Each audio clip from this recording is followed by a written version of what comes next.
Bom dia, meus irmãos. A graça e a paz do nosso Senhor e Salvador Jesus Cristo. Que Deus continue nos conduzindo nesta manhã de culto, de adoração ao Senhor. Eu fui ali alertado pela Carol, minha esposa, dizendo o seguinte: fala com o povo quem é você, porque talvez tenham pessoas que ainda não te conheçam. Talvez na internet também tenham pessoas que não te conheçam. Para quem não me conhece, sou Marcelo, pastor desta igreja, ali na Congregação Batista, em Ipiabas, e é sempre um privilégio, uma alegria poder estar com os irmãos aqui compartilhando a palavra de Deus. Fiquem tranquilos, pastor Celso não foi abduzido, ele volta.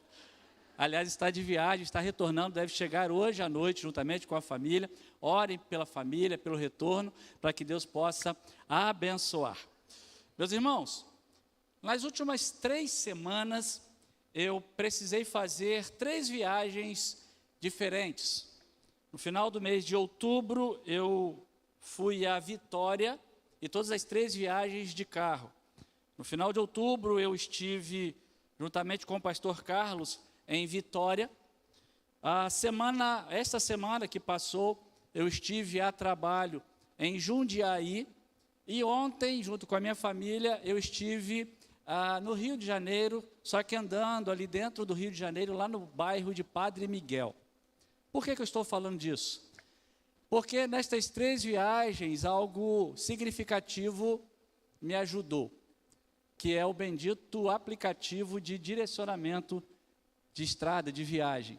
Aí você vai dar o nome que você quiser, eu não sei qual que você usa, mas sabe aquele aplicativo que você tem no celular, que a moça fala com você, vire à direita, vire à esquerda, e se você erra, ela não perde a paciência com você, ela continua dizendo, vire à direita, vire à esquerda.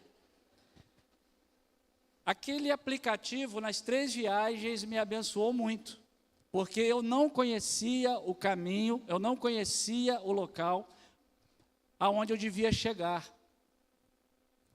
E aquele aplicativo, então, me direcionou, eu pude ir com tranquilidade, pude ir com um mínimo de segurança, sabendo que ele não ia me deixar na mão.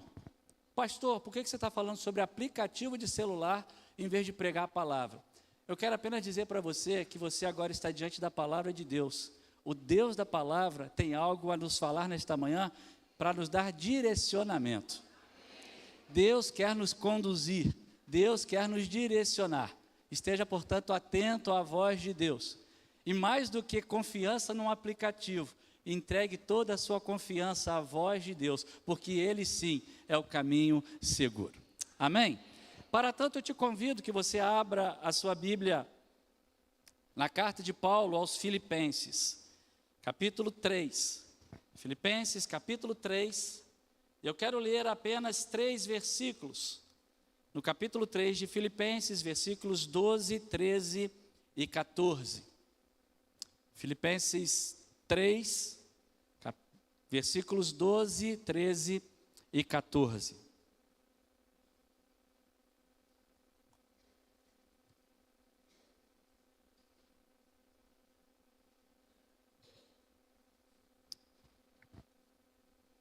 Filipenses 3, versículos 12, 13 e 14, nós lemos assim: não que eu o tenha já recebido, ou tenha já obtido a perfeição, mas prossigo para conquistar aquilo para o que também fui conquistado por Cristo Jesus.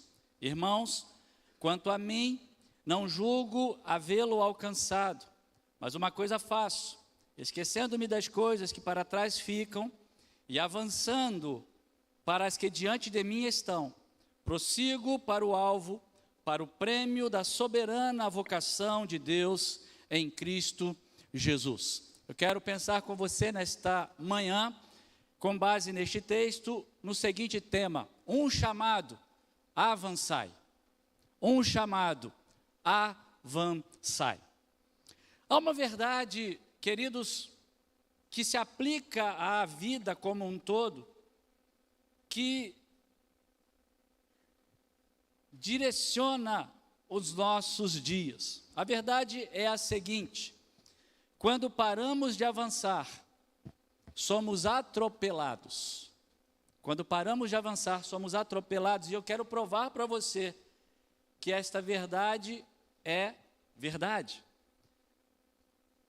Mesmo em Barra do Piraí, ao atravessar uma faixa de pedestres, se você parar no meio da faixa, deixar de avançar para o outro lado da calçada, você será atropelado, pode falar. Barra do Piraí também, nós temos várias passagens de nível, vários pontos onde temos que cruzar a linha férrea. E se você, a pé ou de carro, resolver parar no meio da linha do trem, em vindo um trem, você será atropelado. Mas existem questões mais sérias.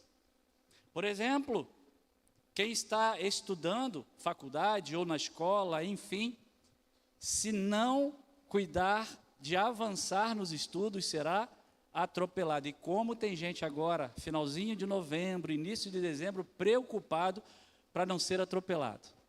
Não estudou durante o ano, não avançou durante o ano, e agora, às portas do final, do encerramento do ano, tem muita gente preocupada para não ser atropelado. Carreira profissional. Eu conversava com um jovem ontem a respeito do meu trabalho secular, e eu dizia para ele que quando eu comecei na atividade que eu exerço, o software que nós utilizávamos, ele funcionava dentro do ambiente DOS. E aí ele falou para mim assim, eu nem sei o que é isso. Eu falei, estou velho. Tenho certeza que muitos aqui também não sabem o que é o ambiente DOS. Se eu tivesse ficado lá atrás, olhando e confortavelmente dedicado ao ambiente DOS, eu teria sido atropelado.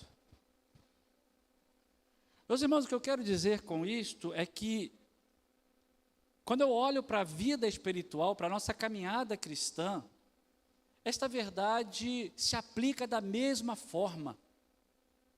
Se nós paramos de avançar, nós somos atropelados. O que eu quero dizer é que na caminhada cristã, eu e você precisamos sempre, o tempo todo, estar voltados, dedicados a avançar. Porque se nós não fizermos desta forma, se nós não conduzirmos a nossa caminhada, a nossa vida cristã desta forma, nós seremos engolidos, nós seremos atropelados pela vida, e a vida que mais importa, que é a vida com Deus, ela vai se tornando fraca, precária, ao ponto de, para muitos, já ter se tornado uma vida inexistente, porque parou de avançar.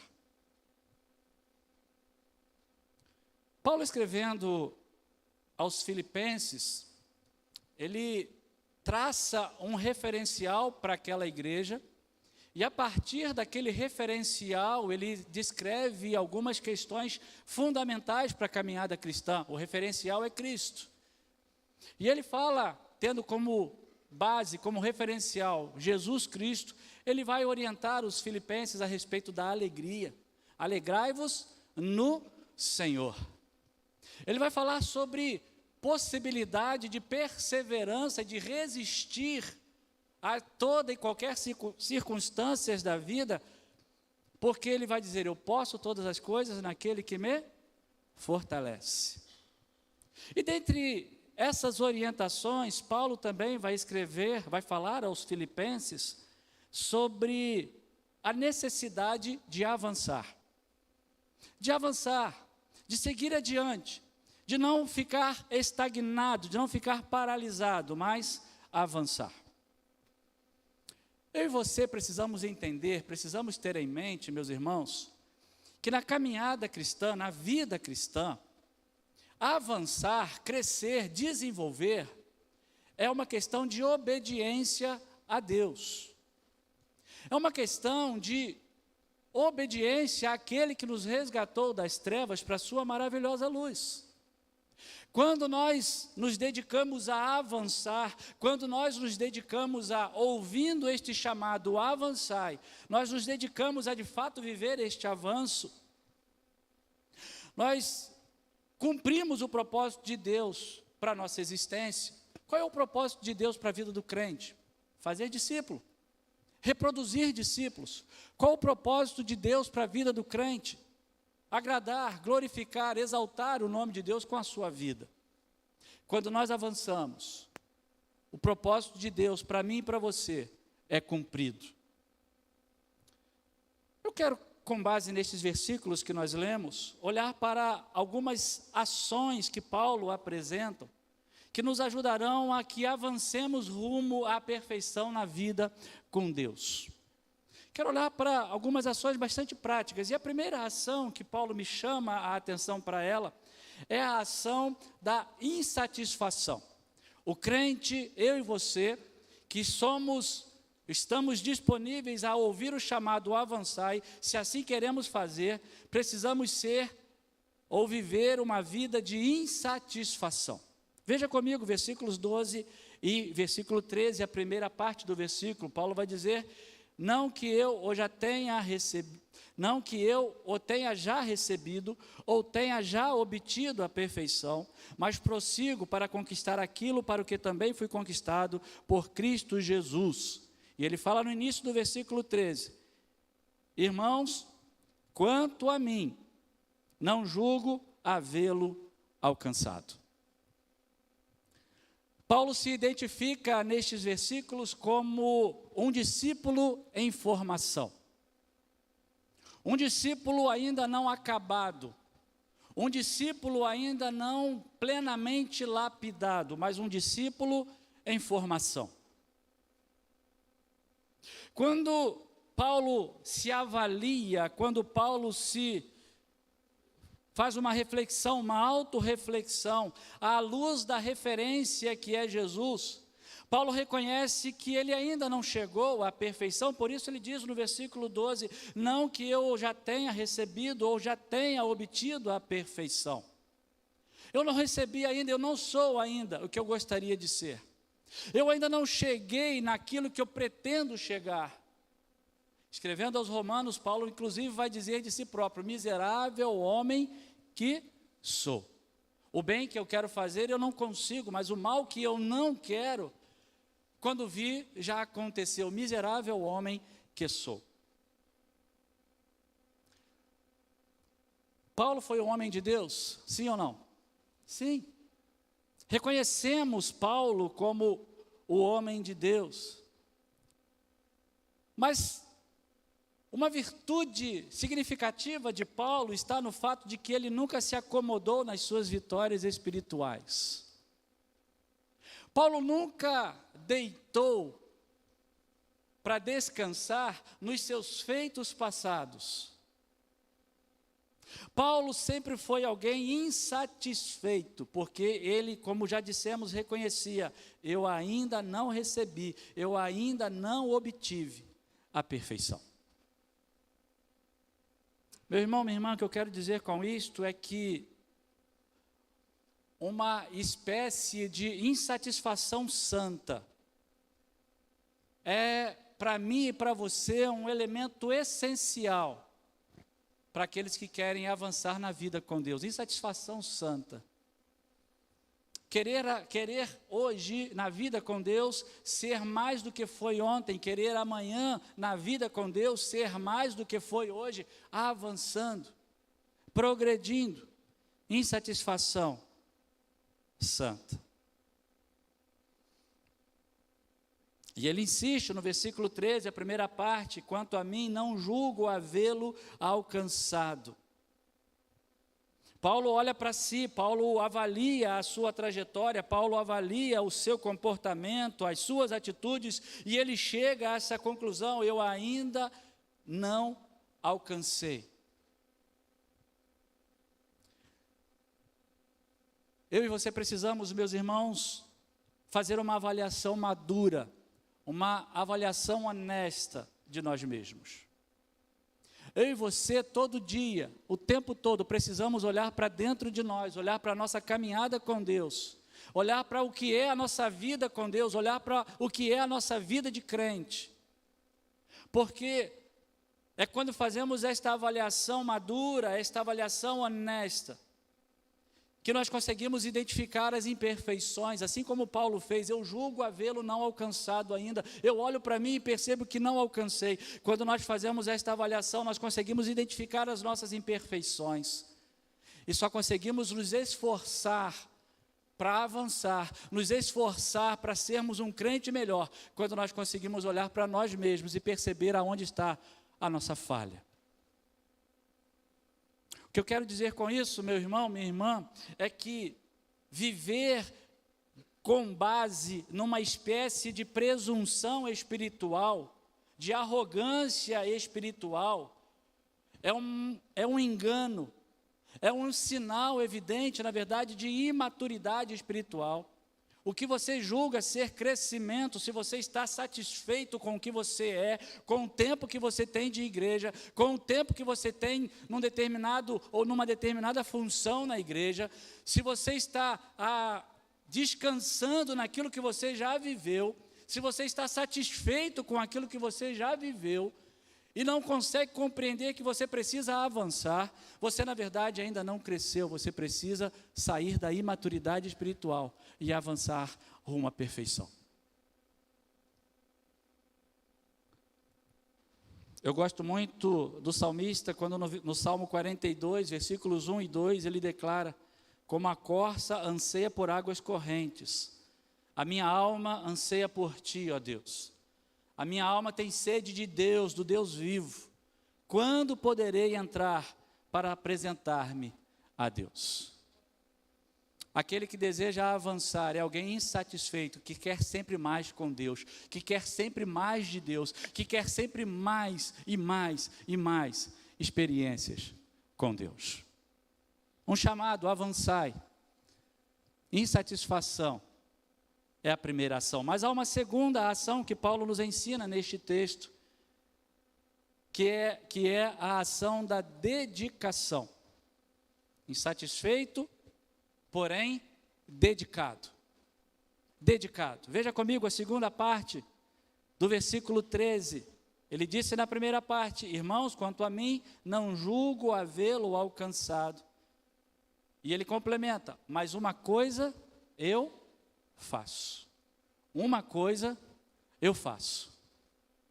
Com estas palavras, Paulo nos mostra, nos demonstra que o seu olhar, que a sua vida estavam dedicados, fixados em alcançar alguma coisa, em avançar em direção a alguma coisa. Eu faço uma coisa, eu me dedico a alguma coisa. Paulo não se desviava do seu objetivo, Paulo fazia ou se dedicava a fazer algo pelo seu objetivo.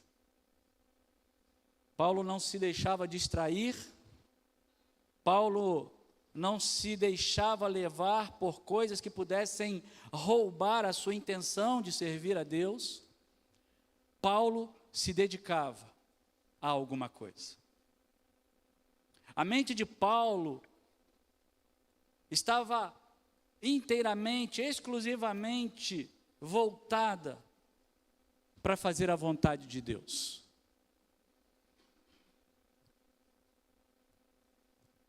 Meus irmãos, quando eu olho para Jesus, lá no Evangelho de Lucas, capítulo 9, versículo 62, ele ensina para nós algo muito sério. Ele vai dizer neste versículo o seguinte: ninguém que põe a mão no arado e olha para trás é apto para o reino de Deus. O que Jesus está dizendo é que quem se dispõe a viver uma vida com Deus, quando começa a se distrair, a se dispersar com outras coisas que não são o que Deus designou para ele ou para nós na caminhada, Jesus vai dizer: este tal não é apto para o reino de Deus. E isso é muito sério. E por vezes nós não levamos isto, ou entendemos, ou encaramos isto com a seriedade que devemos. Por vezes nós queremos sim dizer: somos de Jesus, seguimos a Jesus, mas a nossa mão está no arado e o olhar está em outras coisas. Nós queremos ou tentamos conciliar a mão no arado com outras coisas. E até por vezes pensamos estar agradando a Deus. Lembra lá de Marta e Maria? Jesus vai visitá-las. Maria se põe aos pés de Jesus para receber de Jesus o que ele tinha a oferecer, a ensinar, a instruir. E Marta está na agitação. Corre para lá, corre para cá, assa o frango, prepara a lasanha, varre a casa, tira o pó do móvel, agitação, porque ela queria agradar a Jesus. E ela chega até o ponto de dizer para Jesus: Jesus, e aí, vai deixar Maria ficar esse tempo todo sentada? Eu estou aqui na agitação, estou aqui trabalhando, estou aqui servindo, e ela está paradona aí, não vai fazer nada. E Jesus fala com Marta, no capítulo 10 de Lucas, versículos 41 e 42, da seguinte maneira: Marta, Marta, você está preocupada, está inquieta com muitas coisas. E ele vai completar: todavia apenas uma é necessária. Maria escolheu a boa parte, e esta não lhe será tirada. Marta, Marta, você está preocupada e inquieta com muitas coisas. Por vezes deixamos de avançar na vida com Deus, porque o nosso coração está inquieto com muitas coisas. Porque o nosso coração está envolvido com muitas coisas. Quando, na verdade, como diz Jesus, apenas uma é necessária. Como Paulo diz: uma coisa eu faço. Uma coisa eu faço. O que eu quero dizer com isso, meus irmãos, é que precisamos sempre fazer uma avaliação. E a avaliação que precisamos fazer sempre é: o que eu tenho feito, ou o que eu tenho me planejado para fazer, serve ou estão alinhados com o plano de Deus? O que eu tenho feito, o que eu tenho me planejado para fazer, tem me levado a avançar no relacionamento com Deus, na vida com Deus? Tem me ajudado? Tem contribuído? E quando, ao fazer esta avaliação, nós chegarmos à conclusão de que algo que estejamos fazendo ou planejando fazer não tem nada a ver com o que de fato precisamos fazer, precisamos ser corajosos.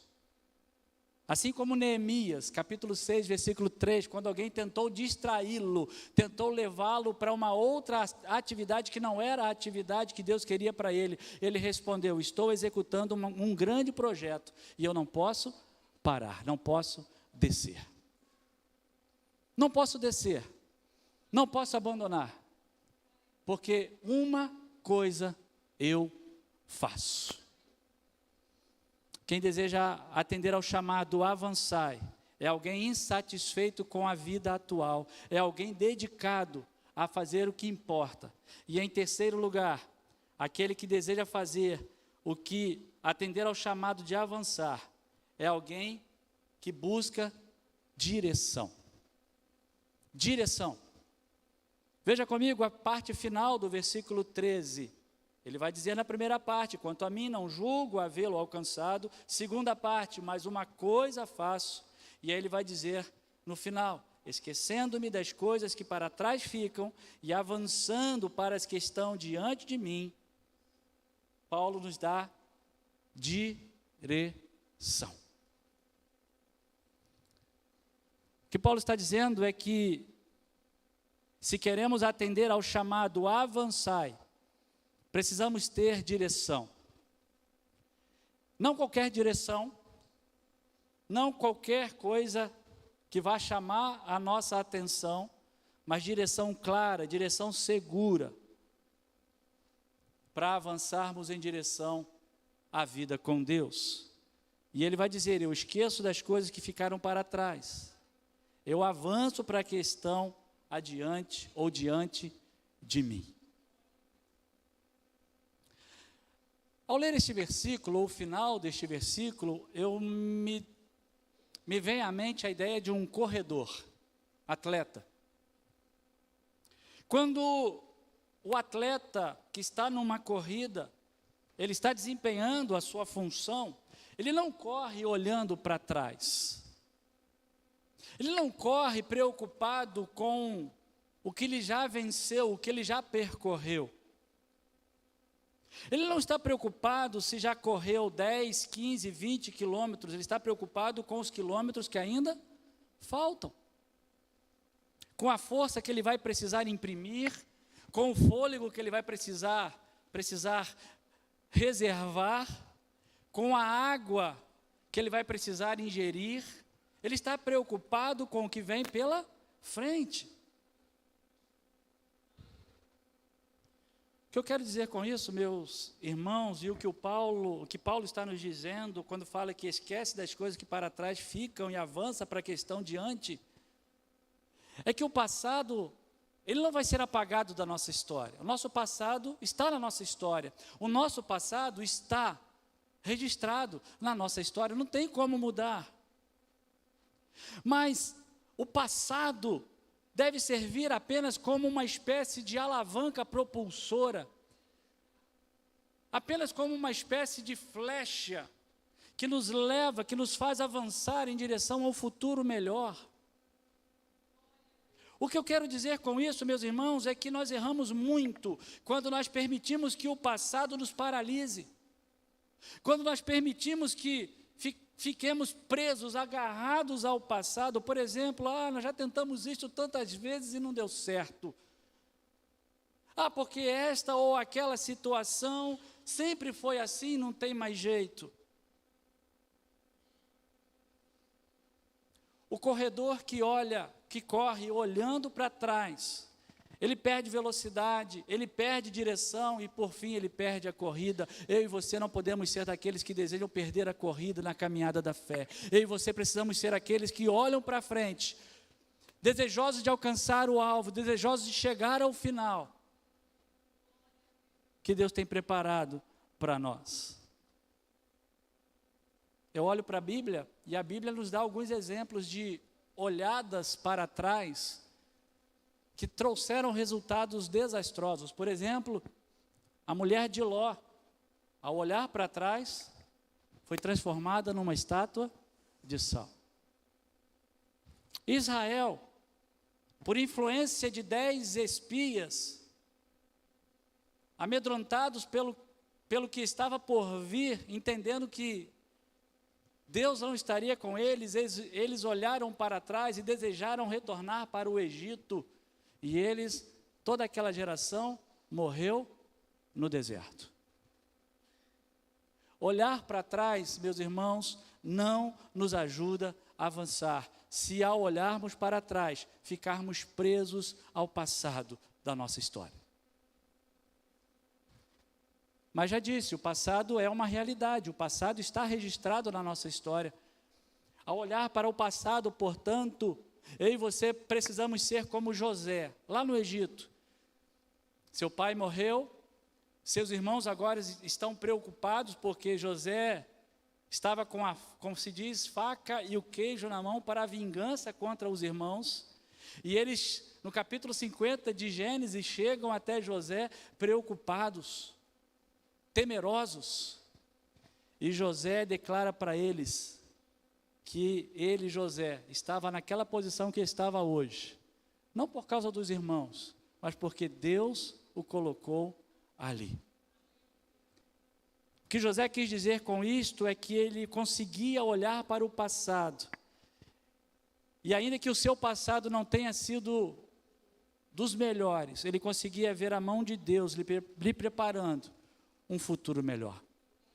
Meu irmão, olha para o passado, ele faz parte da tua história, sim, mas olha para o passado, entendendo Deus te preservando no passado, para que hoje, e sobretudo no futuro, você viva algo novo com Ele, com Deus, para a glória do nome dEle. Quem deseja avançar é alguém insatisfeito, é alguém dedicado, é alguém que toma direção, e por fim, quem deseja avançar é alguém que tem como ação na sua vida determinação. Veja comigo o versículo 14. Prossigo para o alvo, para o prêmio da soberana vocação de Deus em Cristo Jesus. Paulo agora nos ensina outro princípio, que nos dão direção, que nos conduzem a avançar. Ele diz: prossigo para o alvo. O sentido, meus irmãos, do verbo prosseguir que Paulo utiliza aqui nesta afirmação, é o sentido de esforço intenso. Poderíamos dizer assim de maneira: eu me esforço intensamente para o alvo. Eu me esforço intensamente para o alvo. O que Paulo está querendo nos ensinar com isto é que o nosso avanço não acontece quando ele fica apenas no campo das ideias, quando ele fica apenas no campo das reflexões, quando ele fica apenas no campo das divagações. Ah, que legal seria se eu chegasse. Ah, que legal seria. Ou então, olha, eu tenho um monte de ideia, eu estou com um monte de plano, eu estou com um monte de coisa na cabeça. Não vai funcionar. Enquanto a ideia de avanço, o pensamento de avanço, ficar no campo das ideias, reflexões e divagações, o nosso avanço não acontece. Paulo está dizendo: eu prossigo, eu me esforço intensamente em direção ao alvo, eu me dedico com determinação em direção ao alvo.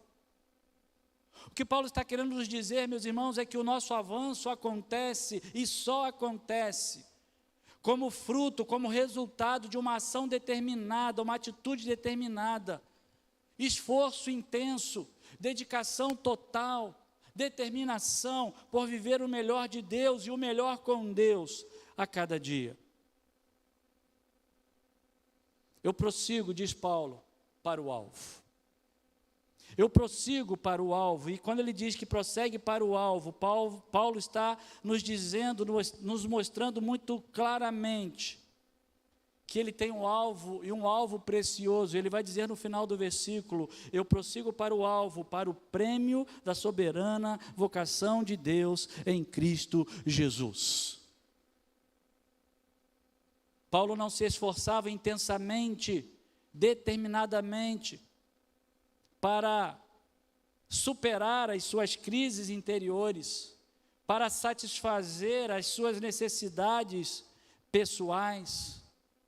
Paulo, e todo o seu esforço intenso, determinação, seguia na direção de honrar, servir, seguir aquele que o resgatou, aquele que o chamou, aquele que o premiou com a salvação.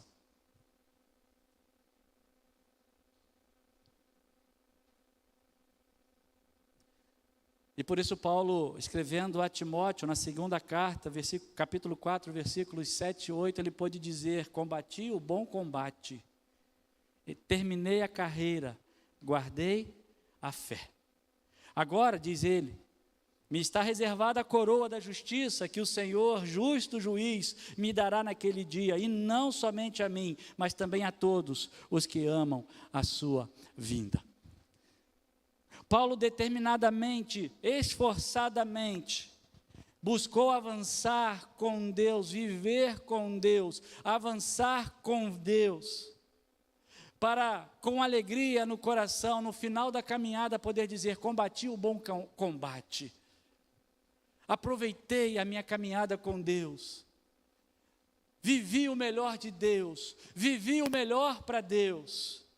E agora só me resta aguardar com alegria o prêmio, a coroa que me está reservada. Meus irmãos, embora a salvação, a eternidade com Deus, a coroa da vida, seja uma iniciativa de Deus para conosco, nós não fazemos nada para que tenhamos direito à salvação. A salvação é dom de Deus. A eternidade é dom de Deus, mas o reino de Deus que nos foi concedido pelo sangue de Jesus vertido na cruz do Calvário, exige, requer de nós compromisso, esforço intenso, determinação na caminhada com Deus. O preço pago lá naquela cruz não foi qualquer preço. O preço pago lá naquela cruz não foi qualquer coisa. O sangue de Jesus foi derramado naquela cruz por mim e por você. Por isso somos chamados a viver para Deus, para a glória de Deus. Insatisfação, dedicação, direção, determinação. Com essas ações, com essas atitudes, eu e você somos aqueles que, ao ouvir o chamado, avançai, nos colocamos em posição dizendo, estou aqui. Eu quero concluir esta mensagem te chamando a que sejamos aqueles descritos lá em Hebreus, capítulo 10, a partir do versículo 36. Se você puder, abra, por gentileza. Hebreus, capítulo 10, versículo 36 em diante.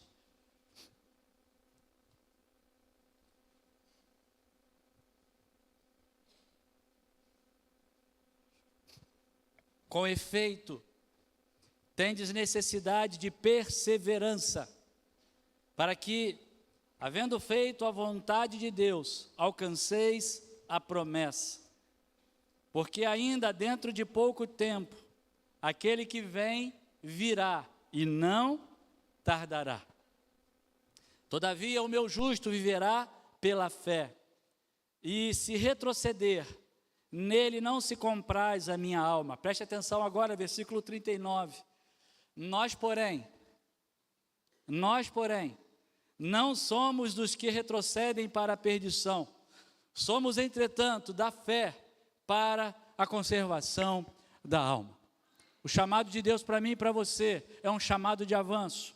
O chamado de Deus para mim e para você é um chamado para que nem em pensamento passe por nós a ideia de retroceder, de voltar atrás, mas que prossigamos, que alcancemos o alvo da soberana vocação, o prêmio de Deus para mim e para você, a vida eterna que está reservada para mim e para você. Que Deus os abençoe. Feche os seus olhos, eu quero orar por você. Pai,